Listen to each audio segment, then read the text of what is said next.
Shabbat Shalom.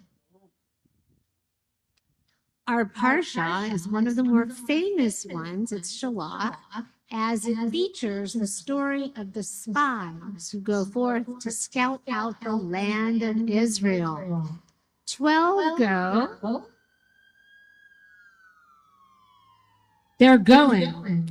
Yet 10 report back negatively in such a way that it actually frightens everyone. Only 2, Joshua and Caleb, report back being truly positive. Shelach itself means send. God sent them expecting the report to be something quite different. God surely knew what was ahead. Surely not a land of giants too big to overcome, or a land that its inhabitants. This was 10 people whose negativity and fear got the best of them, then wishing to ruin it for everyone else, and they succeeded.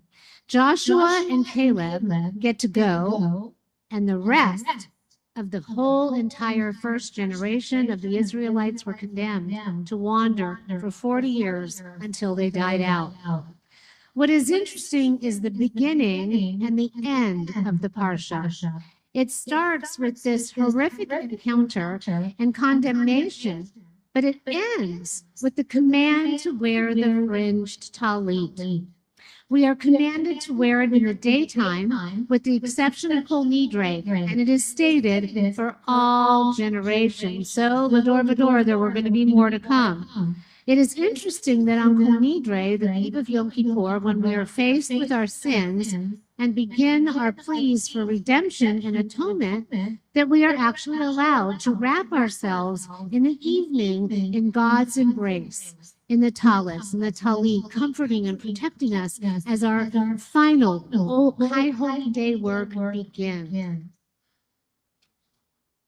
There are many opportunities in life to lose our way. There are so many outside influences and people who can affect our reality, how we deal with the world or even ourselves. The talit is there to remind us with its tzitzit that God is everywhere that we may go in the 4 corners of the world, just like the 4 corners of the talit, God is there. The 4 corners of the talit with its tzitzit tied into knots, tzitzit itself meaning equaling 600 in Hebrew, and the knots themselves are additional reminders that not only is God with us, but we must remember the commandments wherever we go and how we are supposed to live. Kabbalists believe they are actual conduits to the heavenly realm. Mystical texts, including the Zohar, suggest that wearing tzitzit serves as a powerful spiritual shield. Kabbalistic sources even encourage wearing a special, dedicated pair of tzitzit at night to safeguard against destructive forces while asleep. Any of you who believe in astral progression or spirits that can come in the night? Well, if you wear the tzitzit when you go to bed, they can protect you from that. The Reform movement did away with all of this. From its inception, it began with church-like robes and no talitot. This was rooted in an intense desire to fit into contemporary American secular culture, rather than old European traditional Orthodox ways, or even mysticism. As time passed, the movement evolved to include talesim or talitot for both men and women, going so far as to even include the inserts for the tzitzit, which had been originally taken out of the liturgy, and that is what we did earlier in our service today. It was placed there in the light of day, in the middle of the Ve'ahavta, right after the Shema. It's included in the portion that's called the Shema and its blessings. Amidst the commands to teach our children to love and to follow God's ways, we chanted and then we kissed our tzitzit. The Shema is where we usually go inside ourselves to make the connection to God. When we wrap ourselves in the tallis, we are enveloped in divinity, able to tune out the world and tune in to go, shutting out the noise and entering the silence within. This enables us to quiet the mind, focus our breath, and reach for that sacred space that is within us where the divine dwells. This is why, especially at High Holy Days, you might see people with very large tallisim covering their heads, almost like a portable tent, to not be distracted, trying to connect to the light, to the divine. The tzitzit themselves are so important that they can be attached to any garment worn over the head that has 4 corners, signaling protection.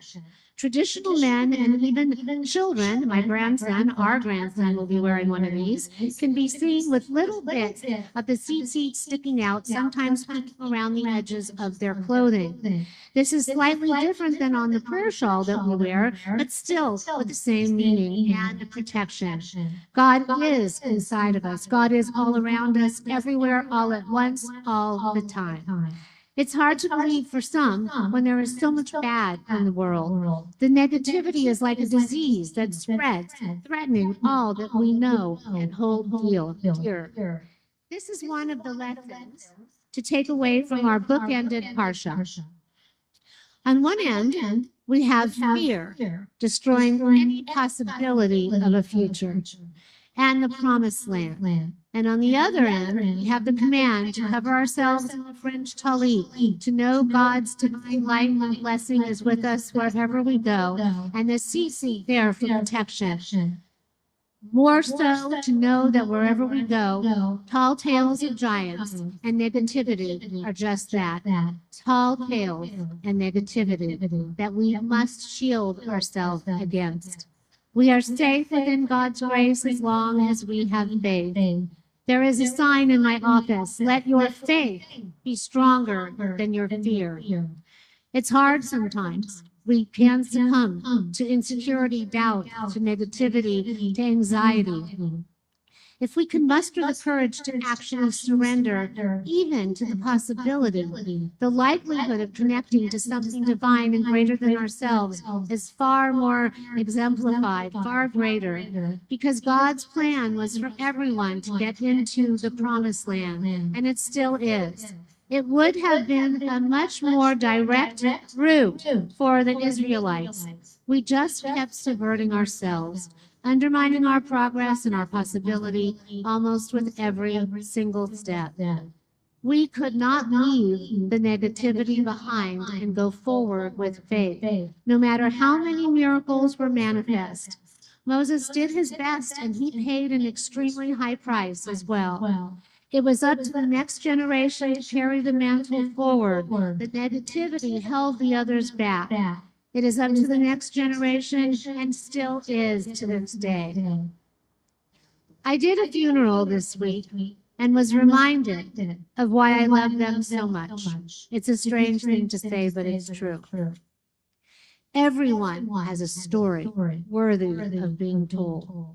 Loved ones left behind to shed a tear because they matter. Children and grandchildren to bear witness to the love that they all shared. And all the while, the Ruach Elohim, the Spirit of God hovering around, and the Shekinah gently rustling the leaves and flowing all around us. The lines between the physical and the spiritual realm are blurred, and we are all hanging together in God's gentle grace. Yes, there is God. Just like the Talit's gentle embrace, a reminder that the invisible can be visible. If we just look to those fringe tzitzit, or at least around the people we love, or the breeze that is flowing through the trees or around us that we can feel at this time. And maybe just for a moment, suspend some disbelief and find faith. faith that is stronger than fear. As we go through this Shabbat, let us think about ways in which we might be able to access divinity and let a little spiritual light in, where like the Tzitzit, we might find reminders to be open to allowing God to enter in, or at the very least, be reminded to live a life founded on faith, not fueled by fear. Can Yehi Ratzon, may this be God's will. Shabbat Shalom.